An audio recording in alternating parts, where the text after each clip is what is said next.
Hello guys and good day to all of you in the name of our Lord Jesus Christ. Magandang araw sa inyong lahat. Well, sa pagpapatuloy ng ating extended na pagtalakay sa mga arguments ni Mr. Atheist Joyce sa kanyang video na Bible Kamot Ulo Moments, itutuloy natin yung ating discussion hinggil dyan. Well, in our last video kasi, grabe ang haba ng ating video. Mga 44 minutes baga. Pero meron tayong natutunan dahil pinpoint natin ang mga patunay na ang Biblia ay talagang reliable. Well then, at this point, mga kapatid, sa pagpapatuloy ng ating discussion, itutuloy na natin ang extended na response hinggil dyan. So that, by the grace of God, we have learned a lot here.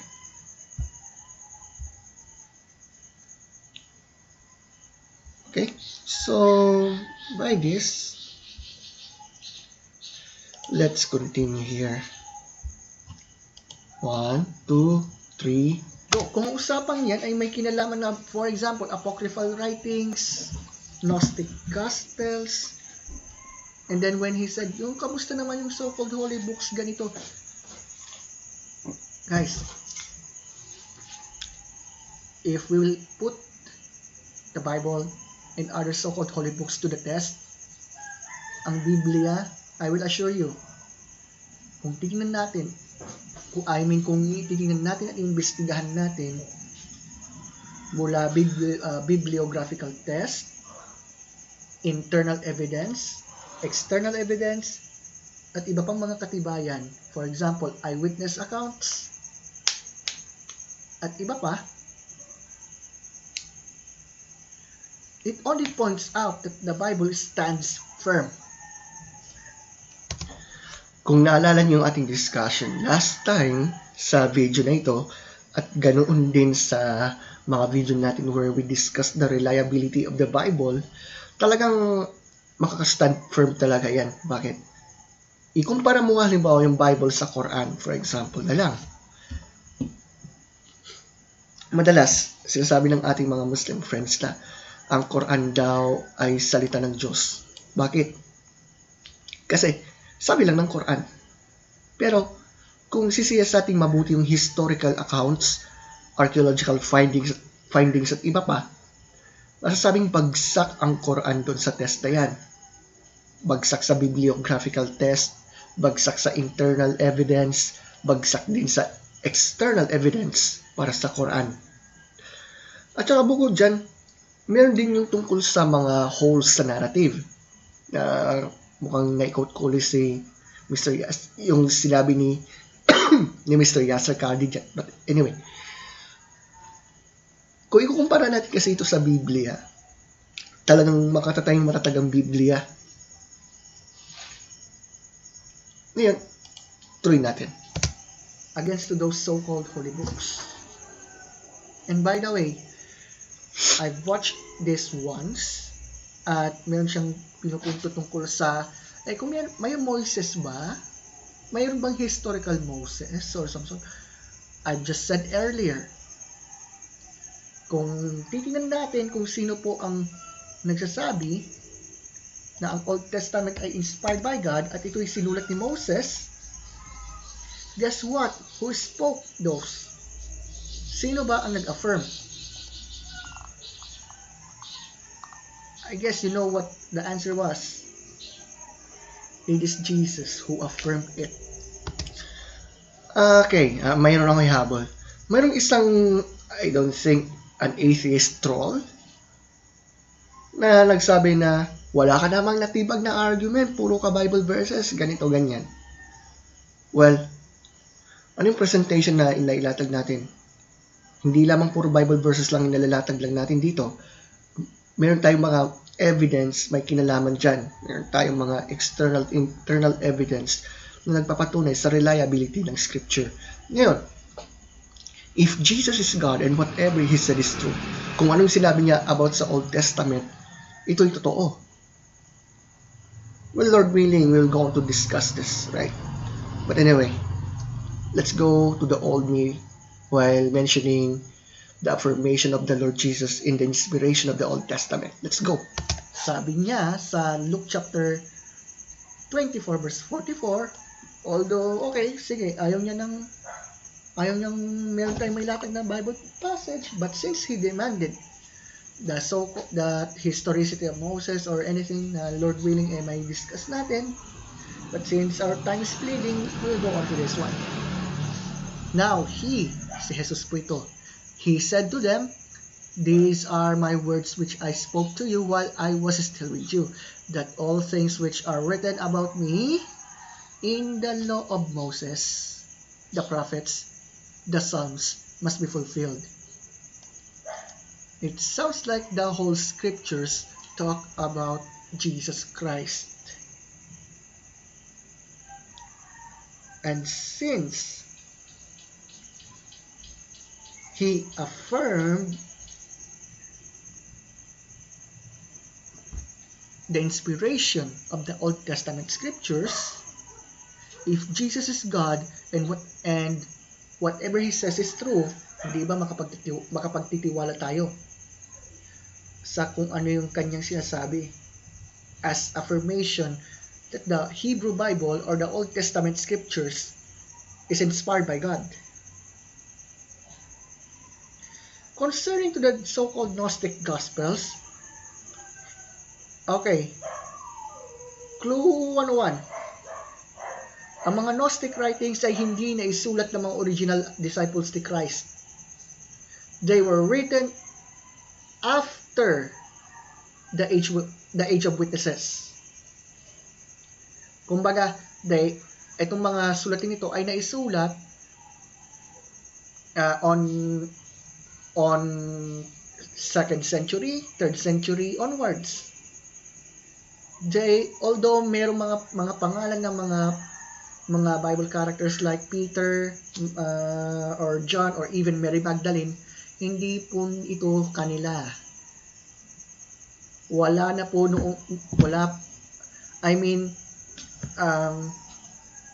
Sina Pedro, yung 12 original apostles, wala na nung time na yun when they write it down.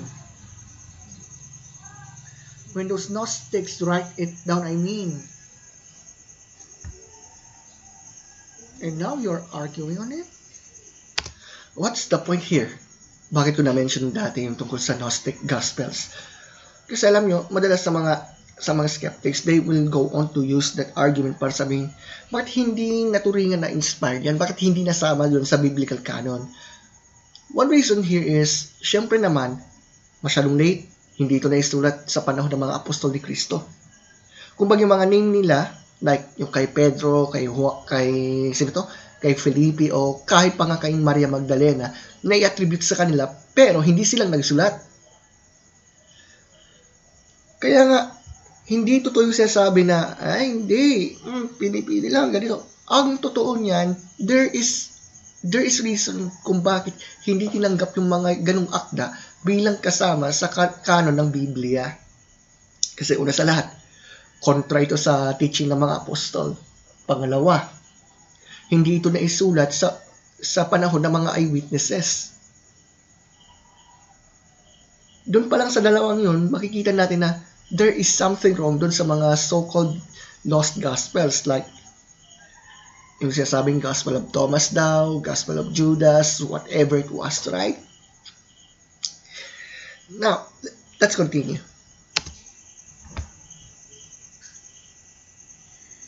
It sounds like you are making some sort of so-called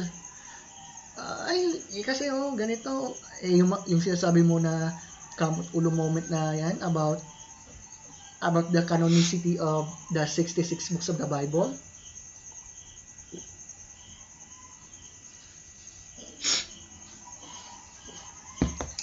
Ay nako, mapapainom ka na lang ng kape. And I'm still doing it until today. Anyway, Lord willing, we could discuss more and more on that topic. But anyway, sana tayo. Ayan, he also made some sort of claims yung tungkol sa mga translations ng Bible like King James, Bible in Basic English, Contemporary English versions, ganito. But wait, let me point out this way. The Bible was originally written in Hebrew, Aramaic, and Greek. Ang mga Bible na hawak natin sa kasalukuyan ay ang mga translations. Take note, if we want to know the message of God through the scriptures, minsan maganda rin na meron tayong mga translations na hawak. Actually, in my devotional time, or even studying the scriptures, o kahit sa preaching ko, may time na gumagamit ako ng mga Bible translations like, for example, NASB, NIV, minsan King James Version din. Why I am doing that? Kasi at least malalaman mo yung original content ng mensahe ng Panginoon dyan. Kasi kung magpo-point out tayo na tulad ng mga nagpo-promote na ang King James Version daw ang sinasabing inspired inspired translation, we have a big problem as well. Actually, naging mainit-init uli ang issue hinggil sa anong tawag dito? Yung sa New Testament Pinoy version na sabi daw binabawi daw ng mga translators ang Word of God dahil sa pagka-Taglish nito. Actually, I have written a response or rebuttal concerning to that issue, and you could see it, you could read it as well. Yung link nasa description box. I have no idea kung nailagay ko nga sa description box yun. Kasi naigawa ko yan noong kasagsagan ng issue hinggil sa New Testament Pinoy version. But anyway, gusto ko sana talakayin natin yung tungkol dyan sa mga Bible translations. Bakit daw ganun? Bakit marami? Well, the fact that there are so many Bible translations, kesyo Filipino man, English, or whatever language was, it is both a blessing and a problem. May tuturing itong blessing. Bakit? The Word of God is available to anyone who needs it in an easy to understand accurate translation. So, blessing yun. Pero syempre, meaning problem. Ano yun? The different translations can create controversy and problems in Bible studies, teaching situations, etc.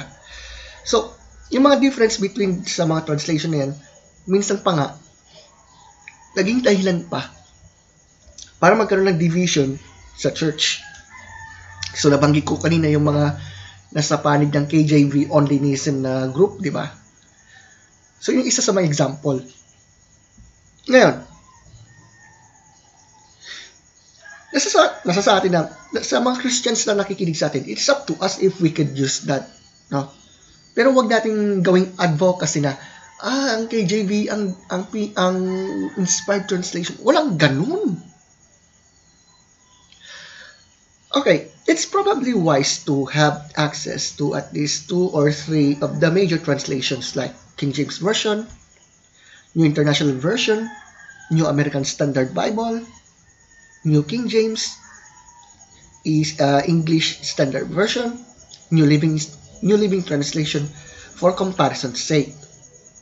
If a verse or passage in one translation is a little confusing, it can be helpful to compare it side by side with another translation. It is difficult to say which translation is the best. Best would be determined by a combination of the translation method personally considered best and your interpretation for the textual data underlying your translation. Kumbaga, nakadepende yan. At saka yung sinasabing saan yung pinaka-the best daw na translation, it is only on the subjective terms. But anyway, let's go for this. Yes, there are many more Bible translations than the 6 mentioned. Ngayon, It is wise to have a personal method for determining whether a particular Bible translation is accurate. Kasi tandaan natin, take note, yan ang ating nabanggit sa video na yan, ang Biblia ay naisulat originally sa Hebrew, Aramaic, and Greek. We must give thanks to God na meron tayong mga Bible sa panahon natin na siyang nagre-represent sa message ng Panginoon at that time and even today. At saka bukod dyan, I don't know kung meron tayo sa slides. Let's go for this. Iano natin muna saglit. So, ito. Hindi yan. Let's point out. Unahin na natin to. Kasi kung tutuusin, maraming mga objections yan hinggil dito. Pero, I think, ipipinpoint natin yung tungkol dyan na bakit wala ra yung mga original na autograph nito or whatever. Well, to listen to this. Yes, wala man tayong original text. Ang meron lang tayo ay mga kopya. Totoo yan. And we have something better. We have thousands of early manuscripts that all agree on the events in question. Kaya nga nabanggit ko kailan lang na kung pagsasamahin virtually yung mga manuscripts na yan, there are 99.5% na magre-represent sa original na isinulat noong panahong yon virtually. Now, keep in mind that a single source could be polluted or corrupted, whereas multiple copies that all tell the same story are a clearer witness to the actual events. Take note, meron tayong mahigit na 5,000 Greek manuscripts na siyang pwedeng maikumpara dyan. And when we go on to gather it, pagka pinagsama to virtually, maano natin yung original nito. So anyway, pagpatuloy natin. But the point here is that yung tungkol sa, nalilito ako. Actually, it is only volitional, I mean. Ang problema ay hindi intellectually, but internally, from heart. Because ayaw niyang tanggapin na ito yung totoo. Yan ang nakakalungkot.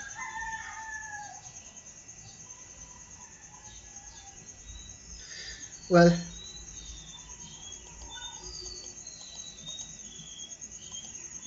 after na-address ko yung tungkol sa so-called holy books na yan, hindi ko na mahanap yung susunod. Kailangan mabilisan tayo. Anyway. Extraordinary evidence. Pag sinabi niyong malupit yan, patunayan niyong malupit yan. Hindi po extraordinary claims. Lahat ng mga scientists sa mga findings. Meron din nagtanong sa akin dati, bakit daw sa science, hindi din naman daw magkasundo-sundo ang lahat ng mga scientists sa mga findings, bakit daw doon hindi daw ako nagrereklamo? Sabi ko, pa, hindi naman nagsasabi ang science na perfect being siya or all-powerful or all-knowing ang science. Extraordinary claims requires extraordinary evidence. Ayon na ang naalala ko, isa sa mga mga nakakawilong objection ng mga skeptics. Okay. Extraordinary claims require extraordinary evidence. Mamaya banggitin ko yung pinakapaunahing problem dyan sa claim niya. Okay, let's continue. Ang problema, you don't like to accept the accurate and concrete evidence about the claims of scriptures. Okay, so ang punto ko dyan, nandun kasi yung presupposition niya na, hindi totoo may miracles. Hindi totoo na may Diyos. Parang ganun let's continue here. And yet, you are just diverting in the science, which is actually limited din po naman yan At least, Mr. Atheist Joy admitted that science has limitation. Anyway, you are arguing against what the Bible claims, and then nagagalit ka dahil someone ask you about that issue na baski man yung mga scientista ay mayroong discussions o mayroong mga differences in what they're studied. And then he said that extraordinary claims require extraordinary evidence, which is an extraordinary claim itself. Double standards. Double standards talaga. Bakit? Okay, listen to this. So, let us give some sort of response here. When someone said extraordinary claims require extraordinary evidence, teka lang. Extraordinary claim yun ah. To the skeptics who will go on to use that kind of objection na extraordinary claims require extraordinary evidence. Okay, ang tanong ko, what do you mean by the word extraordinary? How did you come to that conclusion? And then, have you ever considered that, first and foremost, for example na lamang, na yung no one created something out of nothing. No one created something out of nothing. Aba extraordinary claim din yun, ano? Diba? Bukod dyan, yung pagkasasabing, let's say, yes, mabuti pa rin akong tao kahit walang Diyos. Okay, for example, ganun. Teka, extraordinary claim yon. Now, what is my point here? Kung mayroong magsasabi ng extraordinary claim requires extraordinary evidence, una, extraordinary claim na yan, kapatid. Pangalawa, kumbaga parang sinasabi na, di ako naniniwala sa miracle. So doon pa lang meron lang tinatawag na kumbaga double standards nga. Di ba? Hindi ka naniniwala na may Diyos, pero naniniwala ka na no one created everything out of nothing. O, ito pa. Sinasabi ng mga skeptics na, ang universe eternal. Wait, extraordinary claim yun na. Diba? By the way, i-end natin tong video na to by this. Let's go. Pag sinabi niyong malupit yan, patunayan niyong malupit yan, hindi puro salita or imaginary proofs lang. Again, where do we find imaginary proof? Well, I know you're thinking, saan ba yung imaginary proof na tinutukoy natin? Let the old me answer it. Not in Christian worldview, but you will find it in atheistic worldview. Let's go back. Nyo guys, wala pa tayo sa content or sa actual na nakasulat sa Bible. Nandito pa lang tayo sa konting history nito. Pinaikli ko pa yan. Pero dito pa lang makikita nyo na yung problema sa pinaka-importanting libro dapat sa history ng mundo. How do you know that there is a problem in the historicity of the scripture? Even though we have many evidence that the Bible is truly reliable in history, archaeology, and so forth. Problem. If you are thinking that the Bible has many problems on it, sorry. The Bible does not contradict itself. The Bible contradicts you. Yan po yung totoo. So kung nagkakaproblema ka dahil ayaw mong sundin kung ano yung sinasabi ng Lord, especially how to do God's will, walang problema ang Bible dyan. Ang problema po ay sa'yo. You choose not to follow God's instruction and you are rebelling against Him. Maybe I will end this up here. Okay. With all my due respect to our skeptic friends here, okay? If God exists and there's afterlife, dalawa lang pupuntahan. Diba? Either you'll be in God's side or you'll be in Satan's side. Walang neutrality kung tutusin. At ngayon, gusto ko sanang tapusin to sa point na yan. Di ba nga nabanggit yung extraordinary claim requires extraordinary evidence. Doon pa lang sa mga points na sinabi ni Mr. Atheist Joy sa video na yun, doon pa lang masasabing extraordinary claim niya yun. Kaya doon pa lamang double standards na. Pangalawa, kung ang tinutukoy niya, ano bang ibig niya sabihin na may problem daw ito? I mean, may problem daw ang Biblia when it comes to historicity or in the history. How did he know that? Did he really study it objectively concerning, for example, the canonicity of the scriptures? Kung ano yung paniniwala ng mga first century Christians? And so forth. And to our atheist friends who went on to say, ay, boring yan. Informative yung video ni Mr. Atheist John. Okay, that's fine. Pero teka, diba nga sabi, extraordinary claim requires extraordinary evidence. Wait lang. Yung claim mo na informative yung video na, for example, extraordinary claim yan. Eh, ang tanong, ano ba ang evidence na boring? Boring yung mga video na ginawa dito. Diba? Let's be honest here. If someone will say na boring ang video na to, for example, ito, kung ikaw po ay mayroong thinking na ganyan without even daring to examine those evidence, then why are you still watching this video, right? But anyway, so at this point, mukhang malapit na tayo makapagtapos dito sa video na to as an extension dun sa mga responses natin dito sa Bible Kaput Ulo Moments daw. Well then, I would like to encourage first sa mga Christian friends natin, sa mga brothers and sisters na continue to examine what you believe.